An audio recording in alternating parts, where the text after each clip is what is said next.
வணக்கம் ஃப்ரெண்ட்ஸ். ரீசெண்டாக ஒரு கன்சல்டேஷன் பார்த்தேன். இது ஒரு அனுபவ ஜாதகம். இந்த ஜாதகத்தோட பலனை இந்த அனுபவத்தை இங்கே ஷேர் பண்ணலான்னு இருக்கிறேன். இது ஒரு ஆண் ஜாதகம். இவர் பிறந்த தேதி 20/12/1987, செய்யாறு, தமிழ்நாடு. இவர் பிறந்தது பார்த்திங்கன்னா தனுசு லக்னம், விருச்சிக ராசி. லக்னாதிபதி குரு மீனத்தில் ஆட்சி பெற்று பலத்தோடு இருக்கார். லக்னத்தில் பார்த்திங்கன்னா புதன், சூரியன், சனி 3 கிரகங்கள் இருக்குது. புதன் லக்னத்தில் திக்பலம் அடைகிறார். சூரியன் இந்த லக்னத்துக்கு அங்கே நட்பு ஸ்தானத்தில் இருக்கார். சனி சமம் நிலையில் இருக்கார். புதன் இந்த லக்னத்துக்கு 7க்கும் 10க்கும் உடையவர். பாதகாதிபதி ப்ளஸ் தொழில் ஸ்தானத்துக்கு அதிபதி அவர் தான். திருமணத்துக்கு அவர் தான் பொறுப்பு. சூரியன் பாக்கியாதிபதி 9 கூடியவர். லக்ன பாவத்தை இயக்குகிறாரு. 2க்கும் 3க்கும் உடையவர். குடும்பஸ்தானம், தனஸ்தானம், வாக்குஸ்தானம் இதுக்கு அதிபதியான சனி லக்னத்திலே இருக்கார். ப்ளஸ் 3ஆம் அதிபதியும் அவர் தான். தைரியம், வீரியம், கம்யூனிகேஷன் சம்மந்தப்பட்ட இளைய சகோதரம், முயற்சிகள், ஷார்ட் டிஸ்டன்ஸ் ட்ராவல், நண்பர்கள் இதுக்கும் சனி தான் பொறுப்பெடுத்துக்குவார். ஓகேங்களா? சனி 7ஆம் பார்வையாக லக்னத்தில் 3ஆம் பார்வையாக 3ஆம் பார்வையாக 3ஆம் வீட்டை பார்க்கிறார். 7ஆம் பார்வையாக 7ஆம் வீட்டை பார்க்க 10ஆம் பார்வையாக தொழில் ஸ்தானத்தை பார்க்கிறார். சூரியன் பார்த்திங்கன்னா 7ஆம் பார்வையாக மிதுன ராசியை பார்க்குறாரு. புதன் 7ஆம் பார்வையாக மிதுன ராசியை பார்க்குறாருங்க. இங்கே சனி பார்த்திங்கன்னா 0.22 டிகிரி மினிட்டில் இருக்கார். சூரியன் 3.54 டிகிரி மினிட்டில் இருக்கார். புதன் 2.04 டிகிரி மினிட்டில் இருக்கார். புதனும் சூரியனும் க்ளோஸாக கன்ஜெக்டாக இருக்காங்க. இது புத ஆதித்ய யோகம்னு சொல்லுவோம். இங்கே பார்த்திங்கன்னா சனியும் க்ளோஸ் கன்ஜெக்ஷனில் இருக்கார். ஓகேங்களா? இப்போ மகர ராசியில் சுக்கிரன் இருக்கார். சுக்கிரன் 6க்கும் 11க்கும் உடையவர். இந்த லக்னத்துக்கு கடன், நோய், எதிரி, வம்பு, வழக்கு, பிரச்சனை ப்ளஸ் 11ஆம் பாவம், ஆசை, அபிலாசைகள், நம்ம மூத்த சகோதரத்துவம், gains, profit, social network, social connection, நண்பர்கள், தொடர்புகள் எல்லாம் இங்கே சுக்கிரன் தான் இண்டிகேட் பண்ணுறார். அவர் 2ஆம் பாவகம் என்று சொல்லக்கூடிய தனம், குடும்பம், வாக்கு, லிக்விட் கேஷு, பேங்க் பேலன்ஸு, நம்மளோட எஃபர்ட்டு, ஆம்பிஷனு இது எல்லாமே சுக்கிரன் தான் இருக்குது. மகர ராசி சரராசின்னு சொல்லுவோம். ப்ளஸ் பூமி ராசி. இங்கே இருக்கிற சுக்கிரன் தொடர்ச்சியான பலன்களை கொடுக்கக்கூடியவர். ப்ளஸ் பூமி ராசியில் கொஞ்சம் தியாகம் பண்ணுற தன்மை இருக்கும். விட்டு கொடுக்கறது, பொறுமையாக இருக்கிறது, நிதானமாக இருக்கிறது, மெட்டலிஸ்டிக்காக இருப்பாங்க. நிறைய பணம் சம்பாதிக்கணும், ப்ளஸ் சொத்து சேர்க்கணும், பொருட்களாக சேர்க்கணும் இடத்துல இருப்பார். இவர் 7ஆம் பார்வையாக 8ஆம் வீட்டை பார்க்கிறார். ப்ளஸ் 6ஆம் அதிபதி 2ஆம் பாவத்தில் இருக்கிறதுனால எதிரிகளோட பணம் இவர்கிட்ட இருக்கும். அது இங்கே மீனிங் அங்கே அதை இங்கே இண்டிகேட் பண்ணுது. ப்ளஸ் ராகுவும் குருவும் மீன ராசியில் இருக்காங்க. ராகு இந்த இடத்துல நட்பு ஸ்தானத்தில், குரு இங்கே ஆட்சி பெற்ற பலத்தில் இருக்கார். அடுத்தது கேது கன்னி ராசியில் இங்கே இருக்கார். சமம்ன்ற ஒரு நிலையில் இருக்கார். கன்னி ராசி ஒரு பூமி ராசி ப்ளஸ் உபய ராசி. செவ்வாய் துலாத்தில் இருக்கார். துலாம் ஒரு காற்று ராசி ப்ளஸ் சரராசி. தொடர்ச்சியான பலன்களை கொடுக்கக்கூடியது. குயிக்காக டிசிஷன் எடுத்து அப்புறம் கொஞ்சம் யோசித்து எடுக்க வேண்டிய தன்மையில் இங்கே செவ்வாய் இருக்கார். சந்திரன் விருச்சிகத்தில் நீச்சமாக இருக்கார். நீச்சமாக இருந்தால் கூட 23.58 டிகிரி மினிட்டில் இருக்கார். நீச்சத்திலேருந்து பரம நீச்சத்திலேருந்து விலகி ஒரு செயல்படும் தன்மையில் இருக்கார். ஓரளவுக்கு ஆக்டிவாக ஒர்க் பண்ணக்கூடிய தன்மையில் இங்கே சந்திரன் இருக்கார். சந்திரன் பார்த்திங்கன்னா லக்னத்துக்கு அஷ்டமாதிபதி 8க்குடையவர். செவ்வாய் இந்த லக்னத்துக்கு 5க்கும் 12க்கும் உடையவர். ஓகேங்களா? இப்போ பாவகத்தில் பார்த்திங்கன்னா குரு ராசிக்கு 4 இருக்கார். பாவகத்தில் 5ஆம் பாவத்தை இயக்குகிறார். செவ்வாய் ராசிக்கு ராசியிலிருந்து துலாத்தில் 11ஆம் ராசியில் இருக்கார். பாவக ரீதியாக 12ஆம் பாவத்தை இயக்குறாரு. சந்திரன் ராசி கட்டத்தில் 12ஆம் ராசியில் இருக்கார். பாவகத்தில் லக்ன பாவத்தை இயக்குறாரு. குரு 5ஆம் பாவத்தை இயக்குறாரு. செவ்வாய் 12ஆம் பாவத்தை இயக்குறாரு. சந்திரன் லக்ன பாவத்தை இயக்குறாரு. இது பாவக ரீதியாக பார்த்திங்கன்னா. ப்ளஸ் நவாம்சத்தில் பார்த்திங்கன்னா லக்னம் ரிஷப லக்னமாக இருக்குது. ப்ளஸ் ராசி கட்டத்துக்கு 7ஆம் அதிபதியான புதன் நவாம்சத்தில் செவ்வாயோட மேஷத்தில் இருக்கார். வரக்கூடிய மனைவி, இவரோட முதல் மனைவி கோபம், அதிகாரம், அடாவடி, முரட்டுத்தனம், பிடிவாதம் இந்த குணத்தில் தான் இருக்காங்க.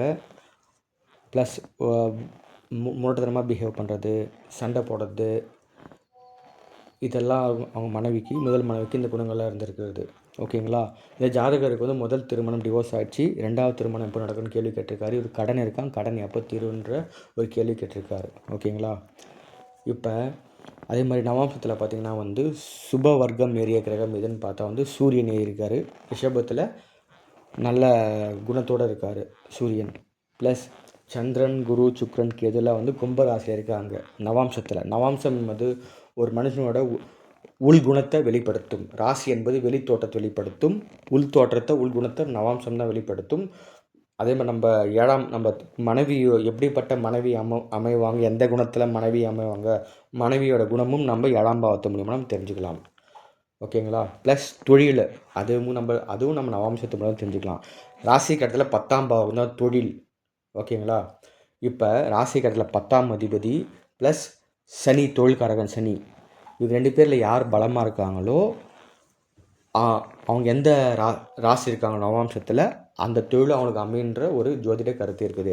இப்போ பார்த்திங்கன்னா 10ஆம் அதிபதி புதன் வந்து லக்னத்தில் திக்பலமாக இருக்கார், ப்ளஸ் சமமாக இருக்கார். சனி வந்து 2க்கும் 3க்கும் அதிபதி. சனி வந்து லக்னத்திலே சமம் நிலையில் இருக்கார். இப்போ பார்த்திங்கன்னா வந்து ராசி கட்டத்தில் புதன் தான் வலிமையாக இருக்கார் சனியை விட. அப்படின்னா செவ்வாயோட தொழில்களை இவர் செய்யக்கூடிய மேஷத்தில் செவ்வாய் இருக்கா, மேஷ ராசியில் புதன் இருக்கார் நவாம்ச கட்டத்தில். இப்போ செவ்வாயோட தொழில்களை இவர் எடுத்து செய்யக்கூடிய தன்மை இவருக்கு அந்த வாய்ப்பும் இருக்குது. செவ்வாயோட முக்கியமான தொழில் கட்டட தொழில், civil engineering, electricals, metal work, இது மாதிரி தொழில்கள், அப்புறம் மின்சாரத்துறை, ரியல் எஸ்டேட், இது மாதிரி தொழில்கள் எல்லாமே செவ்வாயோட தொழில்கள். இதை இவருக்கு அமையறதுக்கான வாய்ப்புகள் உண்டு. ஓகேங்களா? இப்போ பாவகத்தில் குருவும் செவ்வாயும் சந்திரனை மட்டும் மாறியிருக்காங்க.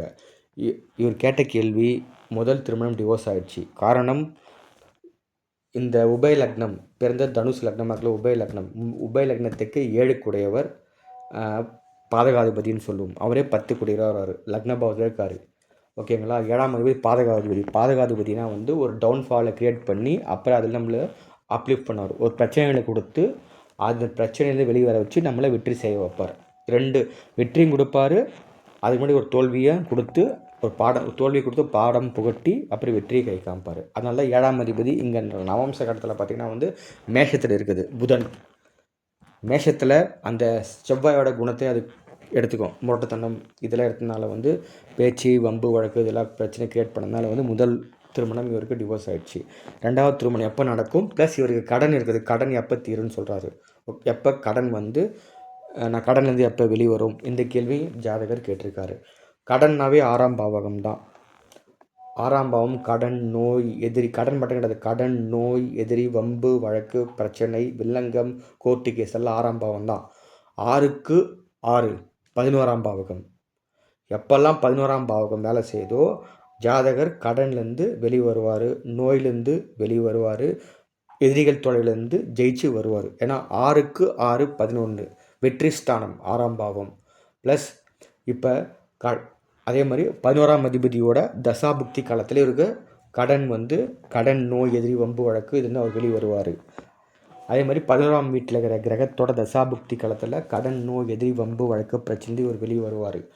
இது இல்லாமல் 5ஆம் அதிபதி தசாபுக்தி காலங்களிலோ இல்லை 5ஆம் வீட்டில் நின்ற கிரகத்தோட தசாபுக்தி காலத்தில் இவரோட கடன், நோய், எதிரி, வம்பு, வழக்கு, பிரச்சனைலேருந்து வெளியே வர காரணம் வந்து 6ஆம் வீட்டுக்கு 6ஆம் பாவகத்துக்கு 12ஆம் பாவகம் தான் வந்து 5ஆம் பாவகம். 6ஆம் பாவகத்துக்கு விரய பாவகம் தான் 5ஆம் பாவம். விரயத்துக்கு விரயம் இது அப்படி சொல்லுவாங்க. 6க்கு 12 5ஆம் பாவகம். அதனால் 5ஆம் பாவத்தில் இருக்கிற கிரகத்தோட தசாபுக்தி காலத்தில் இல்லை 5ஆம் அதிபதியோட தசாபுக்தி காலத்தில் வந்து கடன், நோய், எதிரி, வம்பு, வழக்கு இதில் நம்ம வெளியே வரலாம். இதே மாதிரி லக்னாதிபதியோட தசாபுக்தி காலத்துலையோ இல்லை லக்னத்தில் நின்ற கிரகத்தோட தசாபுக்தி காலத்துலேயோ கடன், நோய், எதிரி, வம்பு, வழக்கு, பிரச்சனை வெளியே வரலாம். இப்போ பார்த்தீங்கன்னா சூரிய தசை நடக்குது. சூரியன் இப்போ நடப்பு தசை வந்து சூரிய தசை 22/8/2022 ஆரம்பித்து 22/8/2028 சூரிய தசை தான். சூரியன் வந்து லக்ன பாவத்தில் இருக்கார். இப்போ கடன் இருக்குன்னு சொல்கிறாரு, கடன்லேருந்து சூரியனே வெளியே கொண்டு வருவார். ப்ளஸ் இப்போ இருக்கிற புக்தி வந்து சனி புக்தி. இவருக்கு வந்து சனியும் வந்து லக்ன பாவத்தையே இருக்கிறாரு. இந்த 28/6/2025 ஒரு கடன்லேருந்து வெளியே வர வாய்ப்பு இருக்குது. காரணம் வந்து நம்ம 11ஆம் பாவகத்தில் இருக்கிற கிரகங்கள் தசாபுக்தி நடந்தால் கடன்லேருந்து வெளியே வரலாம்னு சொன்னோம். 5ஆம் வீட்டில் இருக்கிற கிரகத்தோட தசாபுக்தி காலத்தை கடன்லேருந்து வெளியே வரலாம்னு சொன்னோம். லக்னாதிபதியோட தசாபுக்தி காலத்திலேயோ லக்னத்தில் நின்ற கிரகத்தோட தசாபுக்தி காலத்திலும் கடன் எதிரி வம்பு வழக்கு பிரச்சனை வெளியே வரலாம்னு சொன்னோம். இப்போ பார்த்தீங்கன்னா வந்து லக்னத்திலே சூரியனோட தசை ப்ளஸ் லக்னத்திலே இருக்கிற சனியோட புக்தி கண்டிப்பாக இந்த பீரியடில் இந்த அடுத்த 6 மாதம் ஜூன் 28க்குள்ளே இவர் கடன்லேருந்து வெளியே வரலாம். ஏதாவது நோய் இருந்தாலும் அதுலேருந்து சரியாயிட்டு வெளியே வரலாம். ப்ளஸ் இவர் கேட்டது அடுத்து வரக்கூடியது புதன் புக்தி. அதுவும் பார்த்திங்கன்னா லக்னத்திலே புதன் இருக்கார். புதன் புக்தி 28/6/2025 10/6/2026 வரைக்கும் 10/6/2026 17/4/2027 வரைக்கும் இவருக்கு வந்து புதன் புக்தி. புதனும் லக்ன பாவத்தில் இருக்கிறதுனால வந்து அடுத்து வரக்கூடிய புக்தி இவருக்கு ஃபேவரபுளாக இருக்குது கடன்லேருந்து வெளிவரத்துக்காக. அதனால் வந்து வர ஜூன் 28க்குள்ளேருந்து கடன்லேருந்து வெளிவரத்துக்கு நிறைய வாய்ப்புகள் உண்டு. அப்படி மிஸ் ஆனால் கூட அடுத்த வருஷம் ஏப்ரல் 17ஆம் தேதிக்குள்ளே கடன்லேருந்து வெளிவரத்துக்கான வாய்ப்பு இருக்குது. ஏன்னா தசாநாதன் லக்ன பாவகம் நடப்பு புத்திநாதனும் சனியும் லக்ன பாவத்தை இயக்குகிறார். 2க்கும் 3க்கும் உடையவர். புதனும் லக்ன பாவத்தை இயக்கிறார். புதன் பாதகாதிபர்கள் வந்து பிரச்சனையை கொடுத்துட்டு பிரச்சனைலேருந்து வெளிவரத்தின வழியை அவரே கிரியேட் பண்ணுவார். இப்போ பார்த்திங்கன்னா வந்து சூரியன் வந்து நின்ற நட்சத்திராதிபதி கேது, புதனும் நின்ற நட்சத்திராதிபதி கேது, சனியும் நின்ற நட்சத்திராதிபதி கேது, 10ஆம் பாவமும் இங்கே ஆக்டிவேட் ஆகுது. இவர் வந்து ஒரு உத்தியோகத்தில் இருக்கார். Professional job. இந்த ஜாப் மூலயமா வந்து ஏர்ன் பண்ணி கடனை அடைக்கத்தான வாய்ப்புகள் நிறைய உண்டு. அப்புறம் அவர் கேட்ட கேள்வி 2வது கேள்வி வந்து இவருக்கு 2வது திருமணம் எப்போ நடக்கிற ஒரு கேள்வி. முதல் திருமணம் வந்து 7ஆம் பாவகம், 2வது திருமணம் வந்து 11ஆம் பாவகம். ஒன்றுக்கும் மேற்பட்ட தொடர்புகள் ப்ளஸ் ஒன்றுக்கும் மேற்பட்ட திருமணங்களுக்கு வந்து 11ஆம் பாவத்தை நம்ம பார்க்கணும். ராசிக்கு இடத்துல செவ்வாய் வந்து 11ஆம் ராசியில் இருப்பார். ஆனால் பாவ ரீதியாக செவ்வாய் 12ஆம் பாவத்தை இருக்கிறதால வந்து செவ்வாய் அந்த பொறுப்பை ஏற்றுக்க மாட்டார். அப்போ யார் ஏற்றுக்கணும்? அந்த வீட்டு அதிபதி யார்?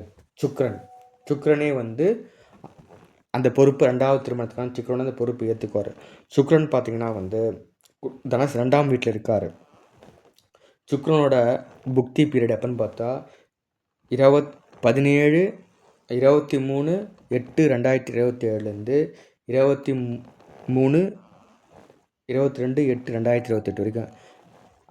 அடுத்த 23/8/2027 22/8/2028 வரைக்கும்.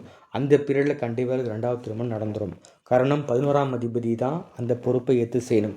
11ஆம் பாவகத்தில் எந்த கோள்கள் இல்லை. அதனால் வந்து எந்த கோள்கள் இல்லாதனால வந்து 11ஆம் அதிபதி தான் அந்த பொறுப்பு ஏற்றுக்குவார். கண்டிப்பாக அந்த இவருக்கு 2ஆம் திருமணம் வந்து அடுத்த வருஷம் ஆகஸ்ட் மாதத்துலேருந்து 2028 ஆகஸ்ட்டுக்குள்ளே 2வது மேரேஜ் கண்டிப்பாக நடந்துட உண்டு. அதேமாதிரி சுக்கிரனும் இங்கே நல்லா தான் இருக்கார். அவர் நட்பு ஸ்தானத்தில் இருக்கார், சரராசியில் இருக்கார், ஃப்ரெண்ட்லி சைனில் இருக்கார். அவருடைய 7ஆம் பார்வையாக 8ஆம் வீட்டில் இருக்குது வந்து. ஓகேங்களா? இதனால் வந்து ஜாதகருக்கு வந்து கடன்லேருந்து வெளிவர காலங்கள் வந்து இந்த ஜூன்லேருந்து அப்படியே அடுத்த வருஷம் ஏப்ரல் மாதத்துக்குள்ளே எப்போனா கடன்லேருந்து வெளியே வரலாம். ப்ளஸ் திருமணம் அடுத்த வருஷம் ஆகஸ்ட்டுக்கு மேலே தான் வந்து 2வது திருமணம் இவருக்கு நடக்கிறதுக்கான வாய்ப்புகள் உண்டு. நண்பர்களே, உங்களுக்கு இந்த வீடியோ இந்த ஜாதகத்தை நான் சொன்னது இது உங்களுக்கு பிடிக்குன்னு நான் நம்புகிறேன். யாரெல்லாம் வீடியோவை பார்க்குறீங்களோ வந்து சப்ஸ்கிரைப் பண்ணுங்கள். அடுத்த வீடியோவில் கூட நான் வந்து இதேமாதிரி அனுபவ ஜாதகத்தை ஷேர் பண்ணுறேன். நன்றி.